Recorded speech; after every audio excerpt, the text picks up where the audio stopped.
हर सुहागन की इच्छा होती है कि इस दिन पूजा करे, श्रृंगार करे, पूरा अच्छे से रेडी हो।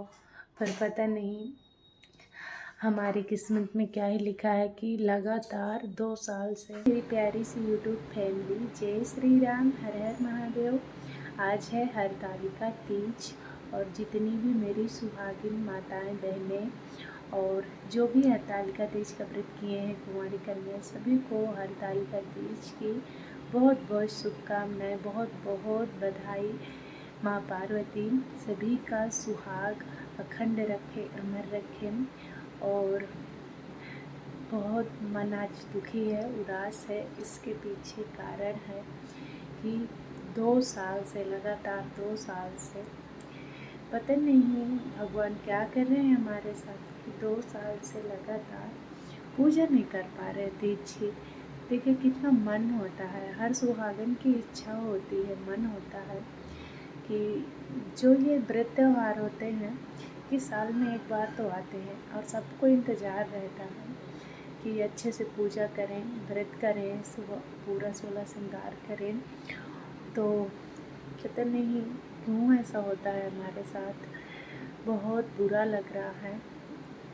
पर कोई नहीं, माँ पार्वती, भगवान भोलेनाथ बस सुहाग को अमर बनाए रखें, अखंड बनाए रखें।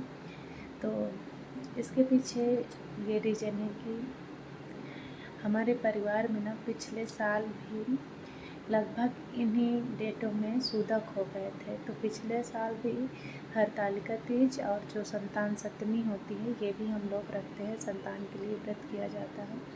तो दोनों व्रतों में पूजा नहीं कर पाए थे, तो बस व्रत रखे थे और दूर बैठ के कहानी सुन लिए थे। तो पिछले साल मैं गांव में थी, तो गांव में ऐसे जैसे पंडित जी आते हैं ना, जहाँ पे कथा करते हैं, पूजा होती है, तो वहाँ चले जाओ और दूर बैठ के अपना कहानी सुनो। और यहाँ इस साल ना मैं दिल्ली में हूँ, तो कहानी भी देखो किसी को मतलब फ़ोन लगा के फ़ोन से ही सुनूँगी। तो बहुत बुरा लगता है यार, पता नहीं क्यों भगवान हमारे साथ ऐसा करते हैं। देखो जिसको जाना होता है ना, वो तो चले ही जाते हैं। ऐसा नहीं है कि हमें सिर्फ अपनी पूजा की पड़ी है कि सजने संवरने की पड़ी, ऐसी कोई बात नहीं, बहुत दुख होता है। पर बात यह है कि भगवान त्योहारों के टाइम में ही ऐसा क्यों करते हैं। तो पिछले साल भी एक परिवार की दादी थी, वो चली गई थी।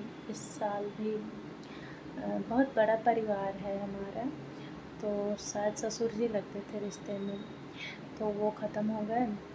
तो पता नहीं अभी सावन में भी परिवार के एक सयाने ख़त्म हो गए थे। पर रिश्ता मुझे वहाँ ना किसी के तो हम लोग सास लगते हैं, तो ऐसे बहुत बड़ा परिवार है, तो रिश्ते समझ में नहीं आते कि कौन क्या लगता है। एकदम बूढ़ी बूढ़ियों के हम लोग सास लगते हैं, तो थोड़ा सा रिश्ता अलग है।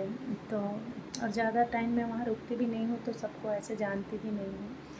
पर जो नियम होते हैं वो सब करने पड़ते हैं। हमारे चित्रकूट में ना बहुत कड़े नियम होते हैं, 10 दिन तक पूरा सब कुछ खाना वाना है ना, जो ये सब बहुत अलग तरीके से बनता है। बस ऐसे ही दाल पका लो नमक डाल के, और उबला हुआ ही बनेगा, आप तल भून नहीं सकते हैं। रोटी ऐसे बिना तवा के, बिना बेले, ऐसे रोटी प्लेट उलेट में बना लो, ऐसे ही जैसे बन जाए।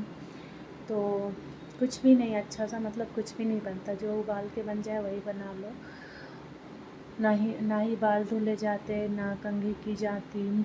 तो देखो नियम जो, तो क्या होता है ना कि बहुत कड़े नियम होते हैं। तो कुछ चीज़ें जैसे अब पहले का ज़माना क्या था कि सब लोग घर में रहते थे, अब कोई जॉब करता है, कुछ करता है, तो कुछ चीज़ें हैं कि जैसे सूखी कंघी कर लिया बिना तेल और लगाए, ऐसे बालों के ऊपर से, जैसे आज त्यौहार थी तो बालों के ऊपर से नहा लिया और बाल खोल के कंघी कर लिया। और ये जो सिंदूर है, ये गीला वाला लिपस्टिक मैंने पहले ही लगा ली थी, तो ये चलती रहती है। नहीं तो बिंदी वगैरह है तो छूट जाती है, ना ही चूड़ी पहनी जाती, मतलब कुछ भी श्रृंगार नहीं किया जाता।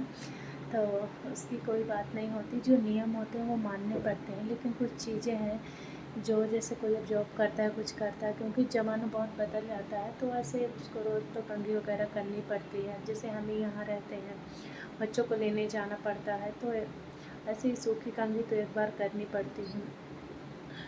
तो बाकी तो सब ठीक है। बस 2 साल हो गए लगातार पूजा नहीं हो पा रही, तो मन तो दुखी होता है। बहुत सारी देखो नई-नई शादी करके बहुएँ आती हैं परिवार में, उनको बहुत बेसब्री से इंतज़ार रहता है। तो बस भगवान अब अगले साल की पूजा कर लेने दें, यही सब लोग प्रार्थना करिएगा। और अपने पति देव से लड़ाई झगड़ा ना करिएगा, क्योंकि उन्हीं के लिए तो हम व्रत रखते हैं। तो चलिए इसी के साथ वीडियो को एंड कर रहे हैं। सभी को जय श्री राम, हर हर महादेव। वीडियो को लाइक करना, चैनल को सब्सक्राइब करना।